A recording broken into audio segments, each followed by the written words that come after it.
In December 2025, President Donald Trump stood before cameras at his Mar-a-Lago estate in Florida and made an announcement that sent shockwaves through the global defense community.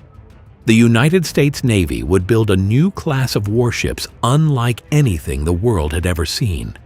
He called them battleships. He called them the biggest, the fastest, the most powerful ever built. And in a move that broke every tradition in the book, he put his own name on them. The Trump-class battleship had arrived. Whether you see this as a masterstroke of naval strategy or the most expensive vanity project in American military history, one thing is impossible to deny. This program is unlike anything that has come before it. It is audacious, it is controversial, it is enormous, and it represents a fundamental question about the future of American sea power.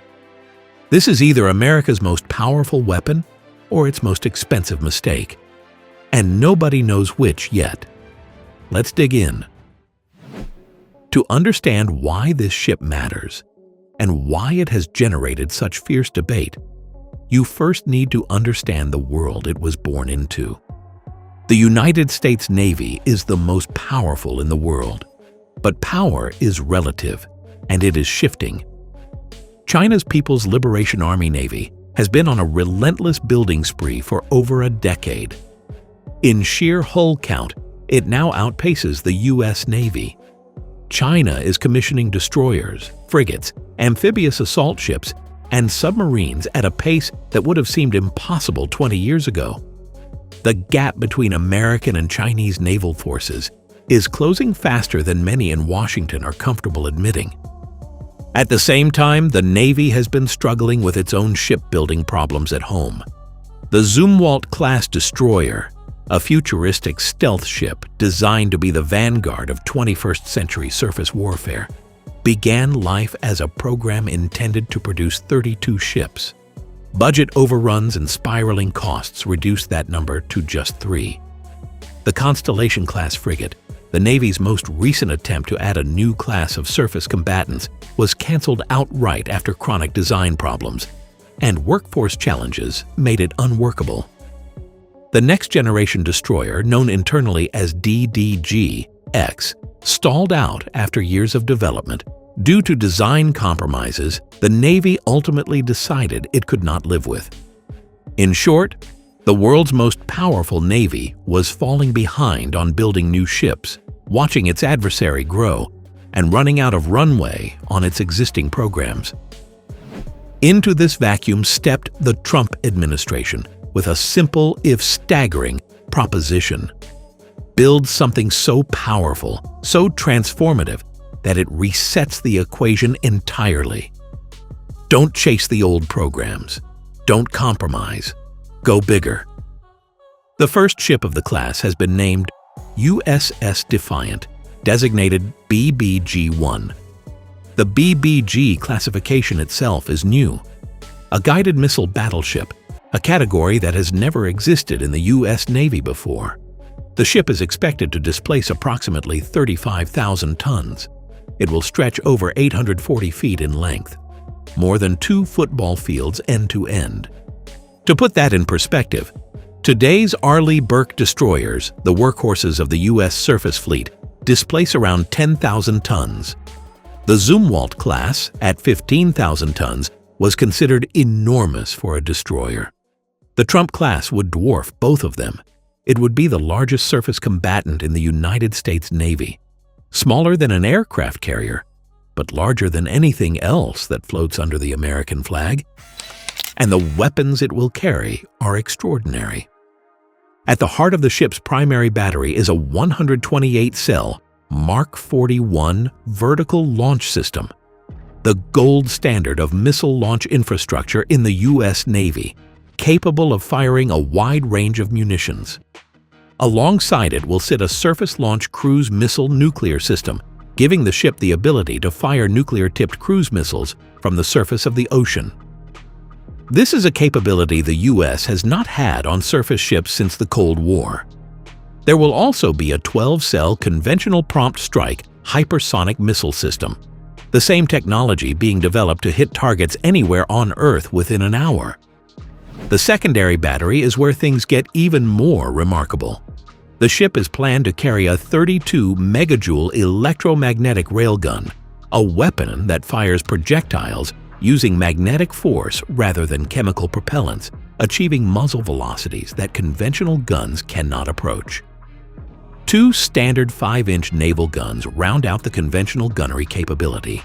And then there are the directed energy weapons, laser systems ranging from 300 to 600 kilowatts in power, capable of engaging missiles, drones, and aircraft at the speed of light with virtually zero cost per shot. For defense, the ship will carry rolling airframe missile launchers, 30mm close-in machine gun systems, Odin laser systems for close-range threats, and dedicated anti-drone systems to deal with the swarms of unmanned aircraft that have redefined modern warfare in conflicts from Ukraine to the Red Sea. The ship's radar suite will be built around the SPY-6 active electronically scanned array, the most advanced air and missile defense radar in the American arsenal.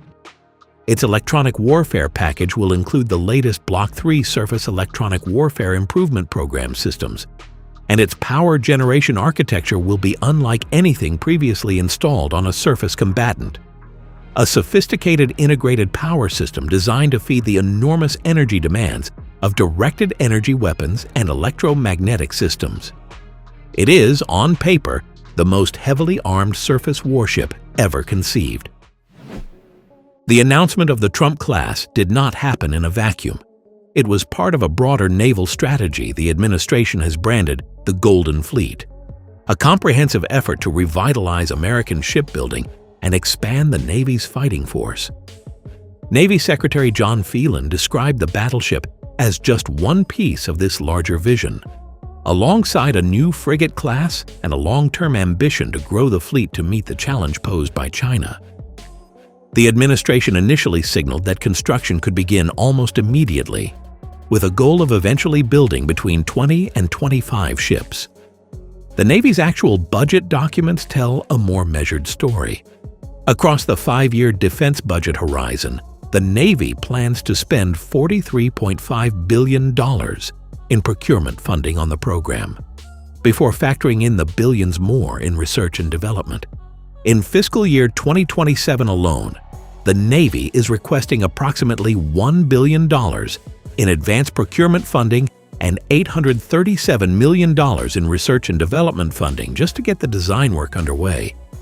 The ship, even if funded and built on schedule, would not be commissioned until the early to mid-2030s at the earliest. The president who announced it will be long out of office before it is ever launched. The debate surrounding the Trump class is as fierce as the ship itself is ambitious. Supporters argue that the United States desperately needs a larger surface combatant, one that can carry more weapons, generate more power, and operate independently in contested waters without the limitations imposed by the smaller hulls of today's destroyers.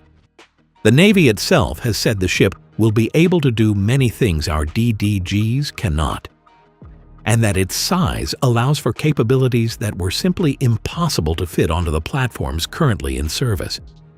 Critics, however, are numerous and credentialed. The classification itself has drawn skepticism.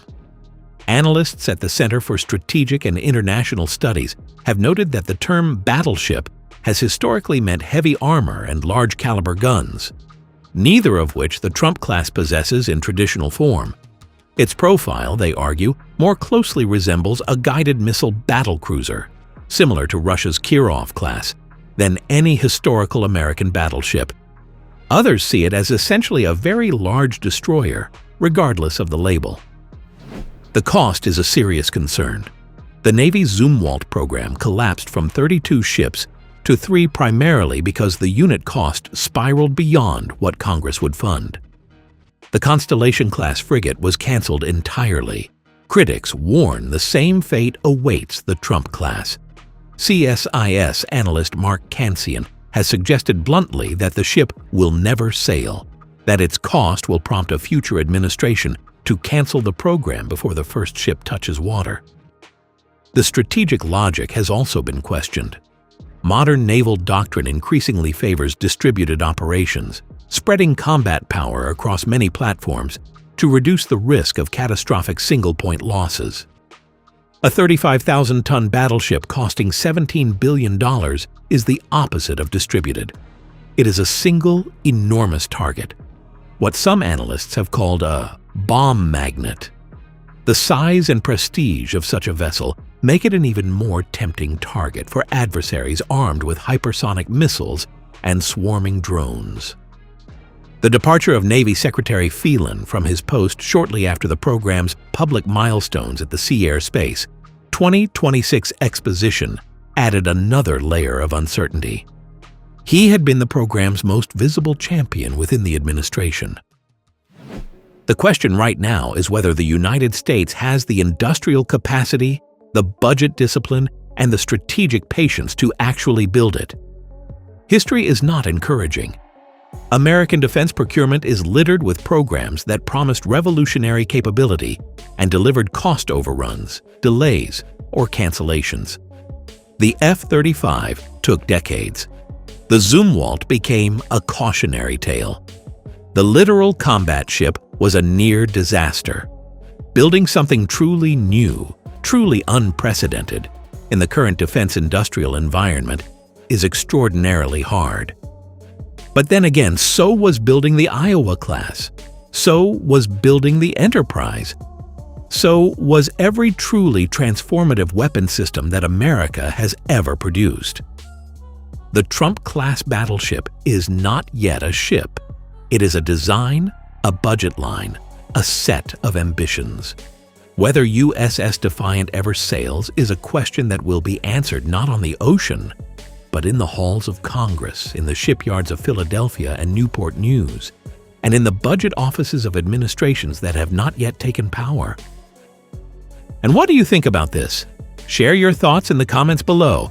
And if you enjoyed the video, don't forget to like it, subscribe to the channel, and turn on the notifications to always stay in touch. See you soon!